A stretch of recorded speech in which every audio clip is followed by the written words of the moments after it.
Assalamualaikum warahmatullahi wabarakatuh. Anak-anak, apa arti Khulafaur Rasyidin?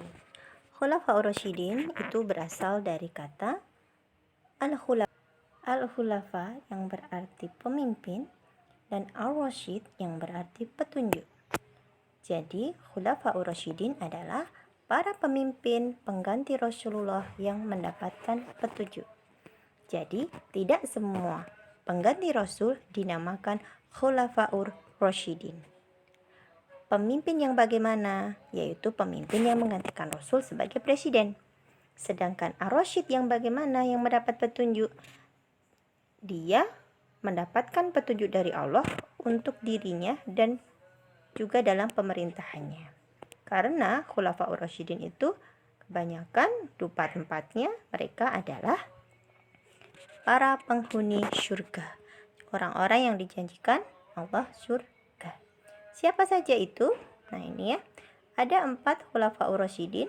Yang pertama adalah Abu Bakar As-Siddiq, yang kedua adalah Umar bin Khattab, ketiga Utsman, keempat Ali. Tuh, terima kasih. Anak-anakku semuanya, ini adalah peta dunia di mana Bu Heni akan menjelaskan bagaimana perjalanan negara Islam yang dibangun Rasul pertama kali di Madinah sampai runtuhnya.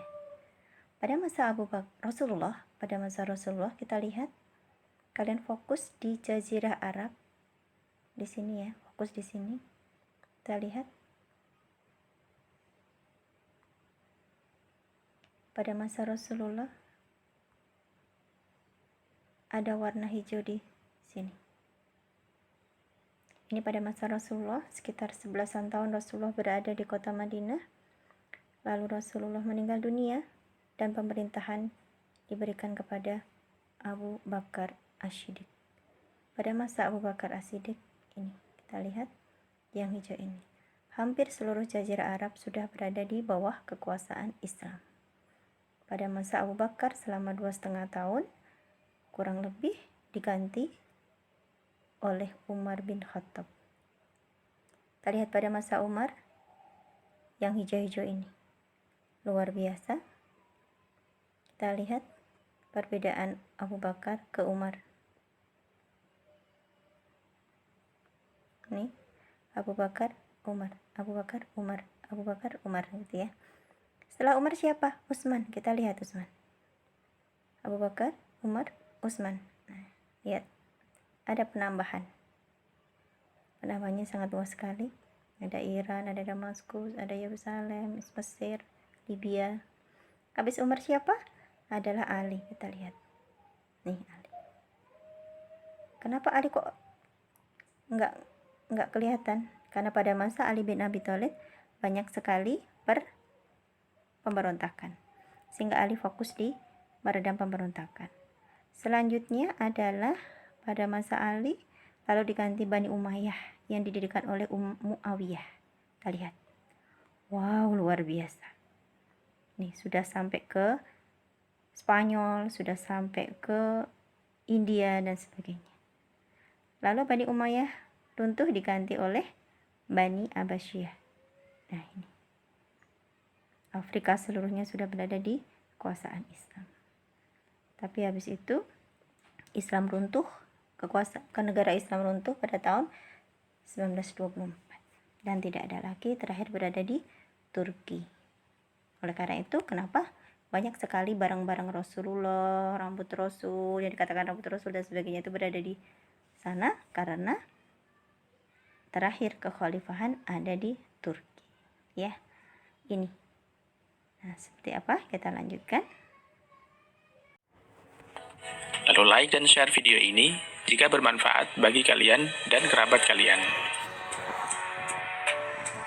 Peristiwa wafatnya Nabi Muhammad SAW menyebabkan kesedihan kaum muslimin di Madinah. Tidak adanya Nabi bersama mereka menjadi periode yang sangat sulit bagi kaum muslimin. Wafatnya Nabi memunculkan pertanyaan tentang kepemimpinan di Madinah. Selama 23 tahun, Nabi memimpin umat muslim secara politis dan spiritual yang langsung dibimbing oleh kekuatan ilahi. Kini, Nabi tidak ada lagi. Apa yang akan terjadi kepada masyarakat yang dibangun Nabi Muhammad? Siapa yang akan memimpin umat Islam sepeninggal Nabi?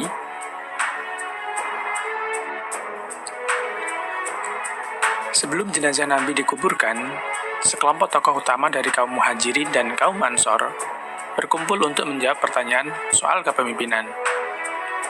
Ketika itu, muncul usulan dua negara, artinya yang satu dipimpin oleh orang Ansor dan yang satu dipimpin oleh orang Muhajirin.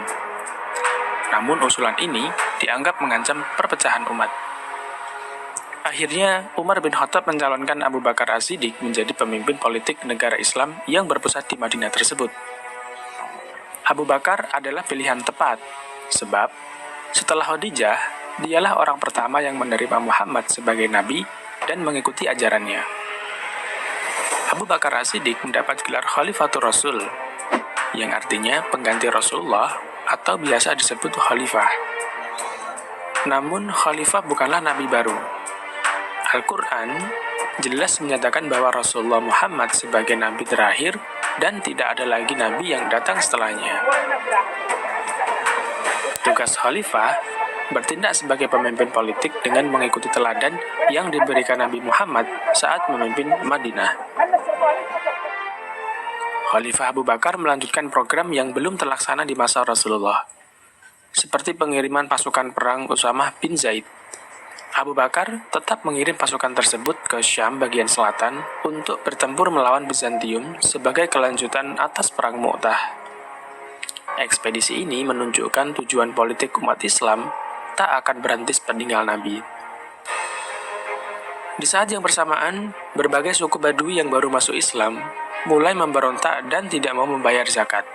Padahal, zakat merupakan pilar penting dalam Islam. Mereka beralasan, dengan wafatnya Nabi, maka sumpah setia kepada Islam tidak berlaku lagi. Tak hanya suku Badui yang memberontak, juga muncul sejumlah orang yang mengaku sebagai nabi. Yang paling menonjol di antara orang yang mengaku nabi tersebut adalah Musailamah Al-Kadzab. Abu Bakar menyatakan, mereka yang memberontak dengan tak mau membayar zakat dinilai telah keluar dari Islam atau murtad. Adapun munculnya nabi-nabi palsu merupakan ancaman bagi Islam.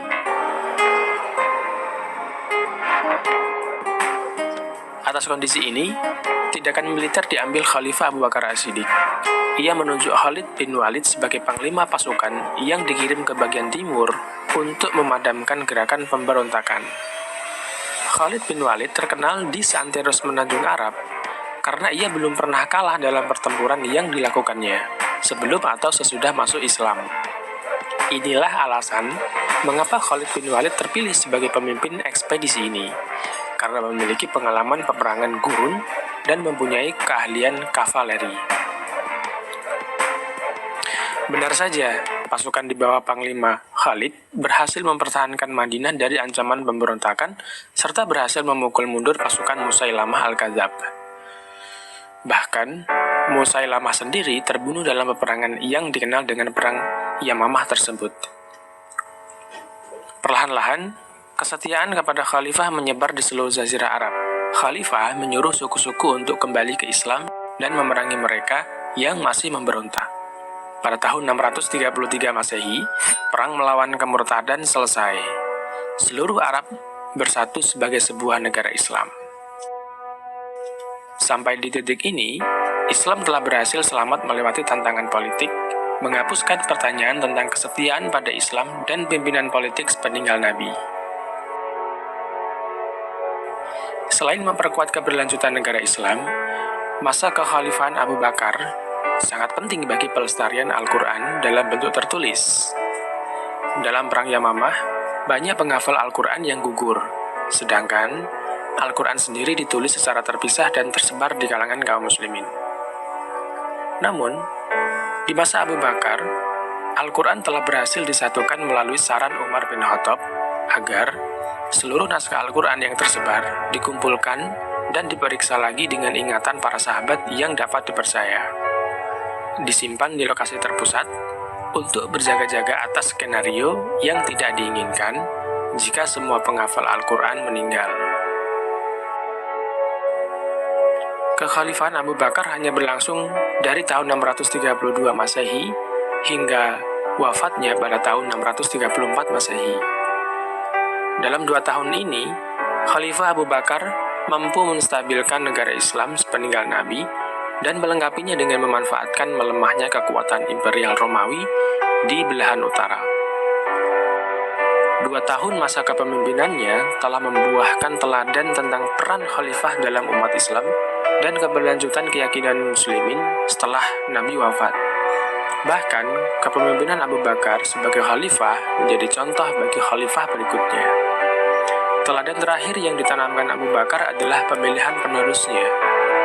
Abu Bakar tidak menunjuk keturunan sebagai pewaris tahta kepemimpinan Madinah. Ia memilih seseorang yang ia yakini paling memenuhi syarat dan mampu memegang tugas sebagai khalifah. Pada akhir hayatnya, ia menunjuk Umar bin Khattab sebagai penerus.